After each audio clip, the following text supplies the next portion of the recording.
my garden in southwestern France, Zone 8B.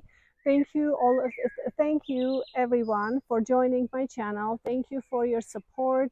I always like to thank all our new subscribers for tuning in and supporting our channel. Also, I would like to remind you, if you like my videos, please make sure to click on notification button so you get notification when the new videos are released. Anyway, today it's been a really warm day, and in southwestern France, usually we don't get really hot weather until about mid-July and maybe August. But this year we had really, really hot weather very, very, very early on. So we've been in the 90s, and did we have hundreds, sweetie? Not yet. But anyway, we had maybe mid 90s, right? We did get mid 90s, and everything is just all of a sudden. I was like, oh my gosh, everything needs more water to get hydrated, and just working really, really hard to get the garden going and making sure that everything stays alive and also look nice to present to you, because it's just been really, really hot all of a sudden. But I really wanted to just walk through the garden today. I don't have really major projects or anything to show you, not quite yet. I have probably will come up a few things that I have to plant, and I'll show you that. But today I just wanted to walk around and show you everything that is blooming, because right now I have lots of roses are blooming. Also, I've been just really busy to keep deadheading them, making sure all those yellow leaves are not staying on the bushes. I'm trying to make sure that I remove all of them and make sure that nothing gets spread in the garden. And just maintenance is a lot. I've been working really, really hard all the time, but it's just basically maintenance. I really don't have a whole lot that I'm doing that it's new. I did continue with my black and white projects. A lot of the containers that I was supposed to paint block, it's already done. So hopefully soon I'll get some things planted there. I'm really excited about that. It's looking really good and uniform, which I really love. But anyway, let's go ahead and take a look what's going on in the garden. And some areas I haven't gotten to really deadhead the way I really want to, but I'm working on it. But if I wait, I would lose the flowers, because you know how quick they come and go. And I just really didn't want it to lose the moment. I wanted to show you, these are black Baccara roses, and they're really blooming a lot at the moment, looking really beautiful. Love the red color. I love all colors in the garden, and I really do like the red because it really just stands out and brings that dark beauty. I love it. I love all colors. So here I wanted to show you right behind me. They are huge this year. My goodness, I have no idea how they just got so big. But this is Princess Farah, and it has that beautiful bicolor. You can see nice, beautiful white, a little lemony yellow maybe in the centers, and then we have all these gorgeous, I don't even know, like orangey pink, maybe dark coral, I would say, the edges.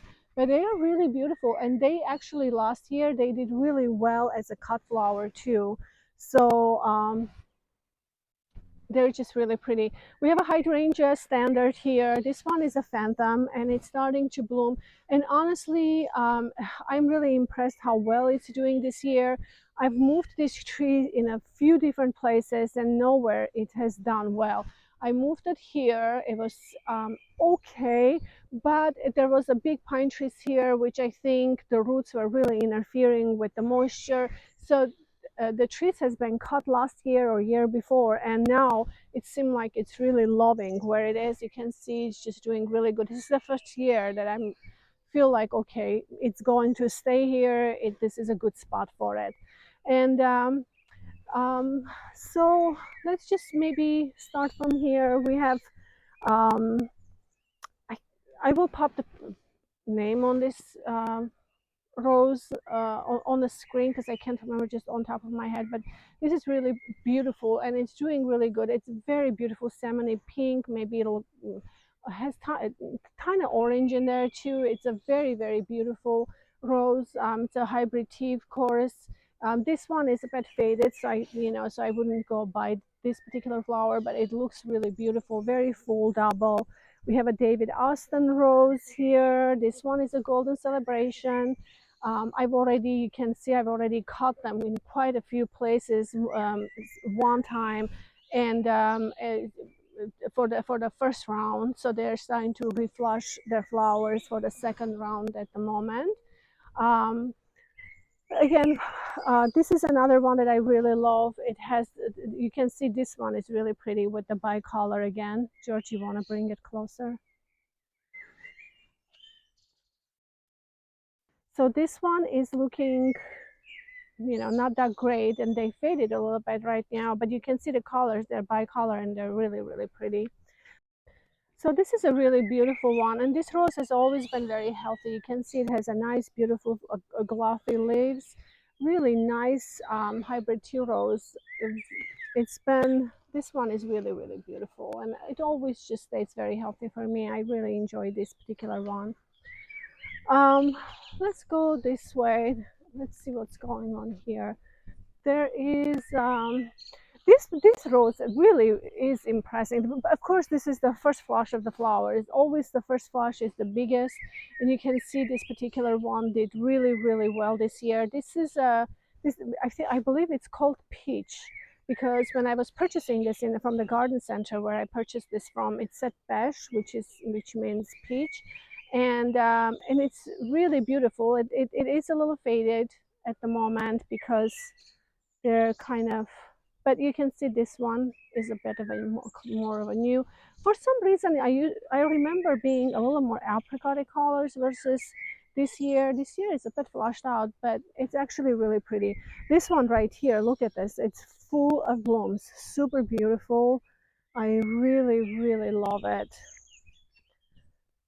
This one is a Queen of Hearts. It's one of my favorites. I love the color, deep fuchsia, very, very beautiful rose.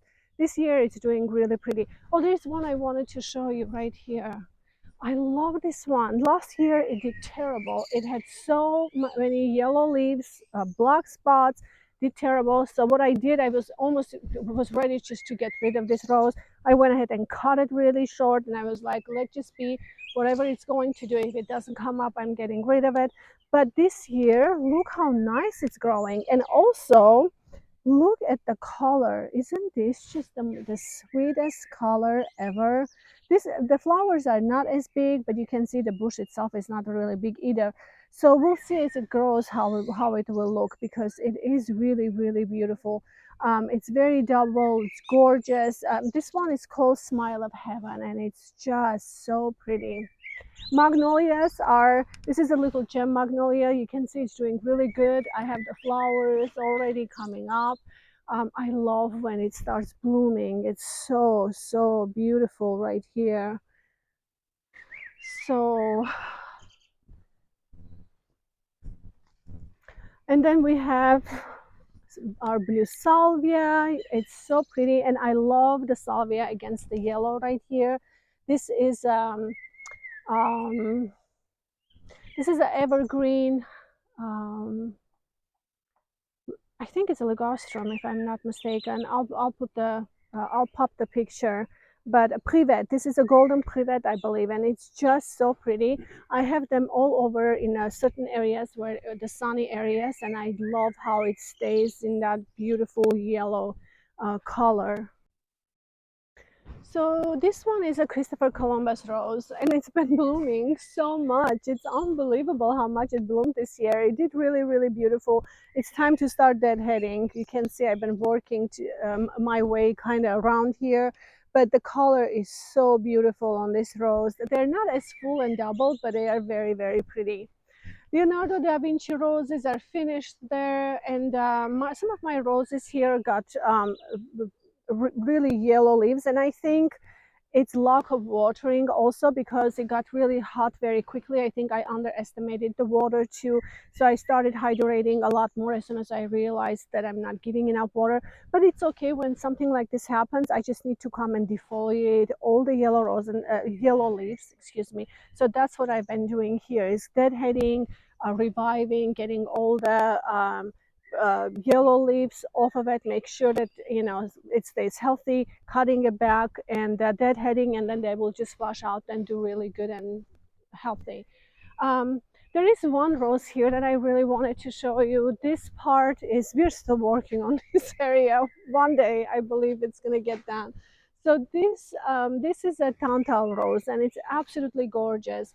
I have several of them around the garden, and I really, really enjoy them. They are beautiful. It's called Boreal, and it has that gorgeous. Um, it almost has a little bit of a yellow, has a little bit of a yellow in the center with the pink, dark pink, and it's very, very beautiful. And of course, David Austin Rose, um, Princess Alexandra is absolutely gorgeous here too. Alexandra of Kent, I believe. And hydrangeas are starting to really starting to bloom. I have several right there that are in pots, and then of course this one is so beautiful, and I'm planning on spreading more of them into the garden. I think I'm planning on ordering a few more. This is Eclipse. It has that beautiful dark foliage and with the beautiful, beautiful raspberry fuchsia-ish kind of flowers, but they are really stunning in a garden. Um, this one is flashing blue, which is really interesting.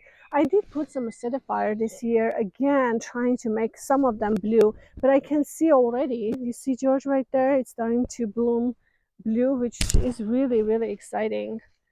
So keep working on it. It just doesn't happen right away, but slowly. I really wanted to show you this particular hydrangea because it is so beautiful this year. This one is called French Bolero, and I mean it can be blue or white, blue or pink. It depends of your soil pH. For me, it's pink. I would like to make a blue, but it's okay. I love the shape. I love how it looks. It is so pretty sitting on my foot. What are you doing? And of course, I wanted to bring your attention to my hydrangea hedge. This is a hydrangea arborescens. It's an incredible hydrangea, which is they call them here in Europe. They call them strong Annabelle, and they're a little stronger. And I know Proven Winners created even stronger Annabelle variety. I think it's called Stormproof, which you guys can take a look at it. I can't get hold of it here in France, but in the US, you guys have more access to get them. They're supposed to be even stronger. They don't flop, but this particular one is incredible, and they're still blooming. Obviously, they will probably get a lot bigger because but they're just so pretty, and I love this hedge. It has this year it's doing really, really beautiful. I didn't cut them back as much last year because I thought maybe I just need to let them um, um, have that woody stems a little stand up a little longer because I really didn't want it to flop, and they've done so much better that way. So I would really recommend not to cut them down too much in the spring, and they usually do really well, but the stems are a lot stronger this way. And then I have a just really, really sweet hydrangea right here that is blooming. It's on a standard. I need to actually probably remove this. I kind of have staked them to make sure it doesn't the wind doesn't break, but it's doing really pretty this year. Really excited about that. This one is a lady of Maganch, I think. This one is a David Austin Rose, and it's stunning. I think it's called Lady of Maganch, if I'm not mistaken. But anyway, this is a really beautiful variety as well. Rhododendron is done. I have to come and hit the rhododendron. It did so beautiful this year. I was really surprised. It did really, really well. So I'm keep giving that acidic properties to it. I'm hoping that it will continue to do well. Couple other things I wanted to show you here really quick. If as we go down, hydrangeas are blooming so beautiful in my container at the moment that I think it is really worthwhile to bring to your attention. And then of course the clematis is so pretty this year. It looks like it got eaten by slugs just a little bit. I need to make sure, see, that's a slug right there. I need to throw some granules there, but anyway, it's doing really good. Some clematis didn't do well for me this year, but Gara, look at this Gara. I need to plant more Gara. So pretty this year, beautiful. tree rows. I need to deadhead some of them, but it was gorgeous. It flushed out really well. This is what I was working on this climbing rose, because it did get yellow leaves, and you can see I pruned it. I cleared out. It's looking nice and healthy at the moment. So hopefully it will flush out again. And this particular one is again that called Boreal. It's a beautiful rose by Tantau, German rose creator, which I love their roses. They're so beautiful, they're so unique, absolutely stunning. And then of course I added more salvias, and they are perennials for me, so I'm really excited. I tagged few of them in certain places, and I think I would like to add more on the other side, because they will bring that beautiful blue color, and they're just great. They are perennials for us here in this garden. uh, Lady Gardner, I think you said Lady Gardner. Lady Gardner, David Austin rose, doing really great. This one is a Monica Bellucci rose, and it is really beautiful rose. This rose is very healthy, and it's so prolific. It blooms constantly. It blooms nonstop. I've had great luck with this. I highly recommend this rose. And of course, I wanted to show you my container, which this is just so stunning. I love how this basket has come out, turned out to be. And inside I'm growing Lysimachia, and you can see how beautiful these yellow flowers are. Oh my goodness, they're just filling inside, and they will actually start trailing down. But when they're in bloom, they are absolutely stunning, and I love how this basket has turned out to be. And roses are just blooming everywhere at the moment. Delphinium, everything just looks so great in the garden. I just need to keep up with the maintenance, keep up with the work, make sure the weeds are out, deadheading is done, and that kind of thing, to make sure that everything that's in place. So anyway, I hope you guys enjoyed this video. It wasn't a lot, but I wanted to walk around and show you everything that's going on in the garden, and share with you all the flowers that are in the garden at the moment, because I know they don't stay very long. They will be gone very quickly. So hope you guys enjoyed it, and if you like my videos, please don't forget to subscribe. Have a great day, and I will see you in my next video. Bye bye.